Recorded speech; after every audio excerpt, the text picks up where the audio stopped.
Okay, guys, welcome back to The Barren Grounds by David A. Robertson. We are on Chapter 6. This is Part 2, Video 2 of Chapter 6. I am absolutely loving this book. It is just, it's a fabulous story that is an excellent portrayal of why kids in the foster system, kids living hard lives, kids all over, people themselves, at times feel so very lost and don't know enough about themselves to even love themselves, don't know enough about other people to trust them. They can't form relationships. This story is just resonating with me so deeply. I'm enjoying every single part of it. I really am enjoying it, and I hope you are too. So here we are, Video 2, Chapter 6. Okay, so Katie's brought home takeout. They're eating. They are celebrating something, though Katie doesn't say what they're celebrating. But the takeout isn't just normal takeout. It's not like fast food. It's really like quite delicious, fancy food. We have bison chili. We have some salads that are made out of field greens with sunflower seeds in there and feta cheese, and it sounds delicious. And there's some bannock as well. It sounds absolutely mouth-watering. I'm hungry thinking about it. Okay.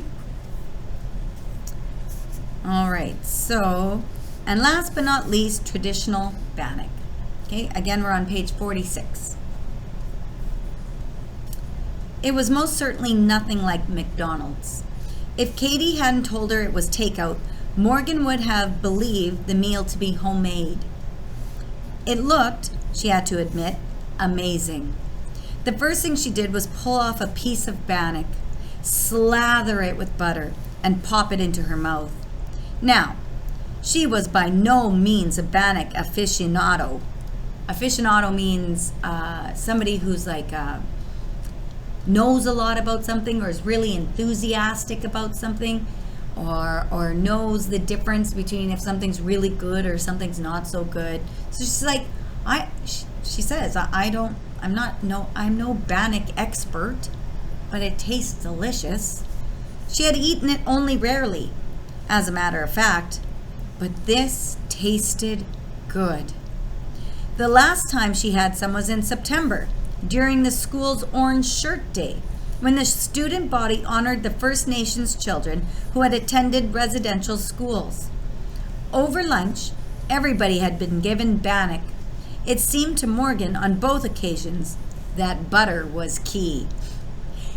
If you ever have had the absolute pleasure of having bannock, of eating bannock, yes, it's so delicious. And butter makes it extra delicious. And if you could put something like Saskatoon or blueberry jam on top of there, even more delicious. So I hope you have the privilege of being able to enjoy some bannock sometime in your life. Once Morgan took a bite, it was like everybody else was okay to start eating. For several minutes, they all dug into their dinner and didn't talk. The only sounds were knives and forks scraping against plates and chewing. The chewing reminded Morgan of the crunching sound she heard that morning, which reminded her of walking through snow, which reminded her of cold wind, which reminded her of the little gusts of air that had mysteriously brushed her face in the attic. Okay, this is something we need to talk about. In a story, an element of a story, when something repeats itself over and over and over again in a story, it's telling us that it is significant. It's very, very important. So every chapter, we have had some kind of reference back to the very first page of the book, where Morgan is trying to wake up. She's trying to get up early for school, but she's stuck in this daydream or visualization or whatever it was, where she was in this barren ground full of, there was snow blowing all around her. She couldn't see anything. She was trying to walk towards the light and didn't seem to be getting any closer. And this keeps coming back. When that happens in a book, that is an author's way of telling you it is really, really important that event means something very, very significant to the character, or that it's going to lead to something very significant or exciting in the future in the book. Okay? Is the food okay? Katie asked hopefully. Morgan nodded while she finished a mouthful of chili. Yeah. You don't have to like it, really, Katie said. I want us to be honest with each other. I do. Morgan stopped herself from adding that it wasn't like Katie had cooked it. And why did dinner have to be about trust anyway? There's that Morgan talking about trust again. It's good, Eli said, backing Morgan up. From the look on her foster parents' faces, Eli's approval meant more to them. For that, she couldn't blame them. She'd heard them talking in their bedroom at night. James didn't know how to whisper about how to connect with him, how to make him feel at home. Why did they always seem to want her and Eli to feel at home? This wasn't their home. They were just staying here. That's very important. That goes back to Morgan's feelings of not being whole, of not who she is, not believing anybody would like her or care for her or love her. Her experience in her foster houses has been that they are not homes. They are not a home, not anywhere close, okay? They were just somewhere to stay, okay? It seems that Katie and James are trying to make their house seem more like a home to Eli and Morgan. But Morgan's experiences, her multiple experiences in her foster houses, have been that they're not a home. They're just somewhere to stay. Okay?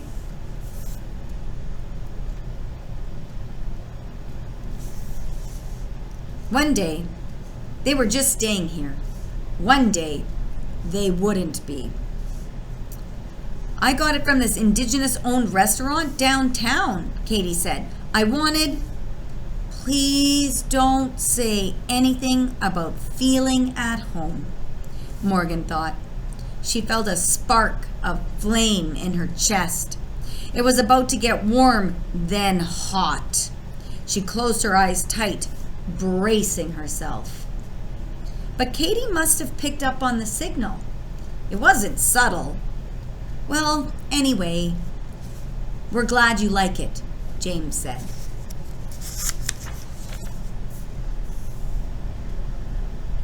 The table remained silent for the duration of the meal, as though, more than savoring the food, Katie and James were savoring the small victories of having Eli speak and both kids liking the meal. Once they all finished, Katie and James cleared all the dishes from the table.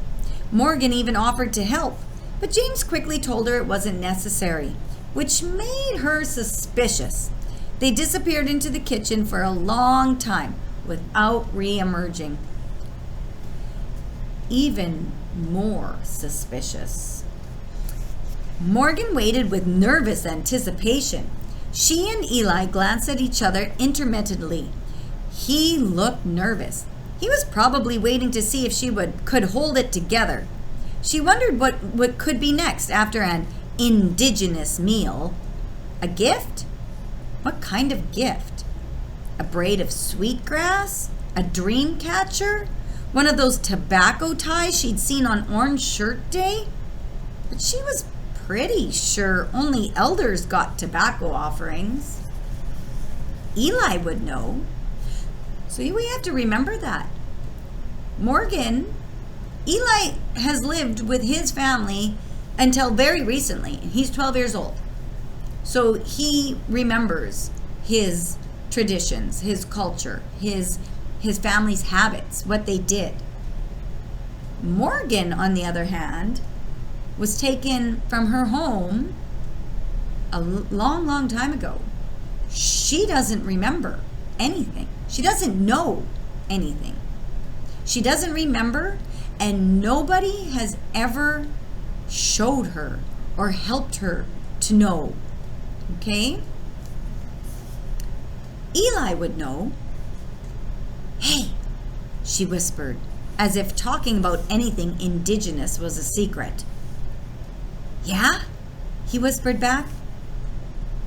Tobacco, she stated, as though the word was an entire question. Yeah? Is that just for elders? Like, you give it to them when you want to ask them questions, right? She asked. It's like, he sat forward in his chair, when you're asking somebody to share knowledge, you offer them tobacco. It doesn't have to be an elder. But they, like Katie and James, wouldn't give me tobacco or anything, right? She asked. Not unless they wanted you to share knowledge, he said. Well, Morgan crossed her arms and leaned back in her chair. I don't know anything about stuff like that, so they're in for a surprise. You don't even know they're going to do that, Eli whispered. He looked even more worried now. Are you going to freak if they bring out something native? He asked, making air quotes while saying native. I didn't freak about the bannock, did I? Morgan said. I just shut up and ate it. Yeah, but... Katie and James entered the dining room, and James was carrying a cake that looked like a birthday cake. He placed it in front of Morgan, and she avoided reading what was written on the top, mostly so that she wouldn't get annoyed. But there was more. Before we have dessert, Katie announced, we have a little gift for you. They actually did get me tobacco or something, Morgan thought. She saw Katie's hand shaking and prepared herself to make it through the tobacco offering without looking like she had any negative emotions about it. Wait! Morgan decided to save them from her getting a food face level mad. Please tell me what this is about. Like, why doesn't Eli get something? You don't want him to be sad, but you're totally leaving him out. I'm okay, Eli said, sounding like he wanted no part of any of this.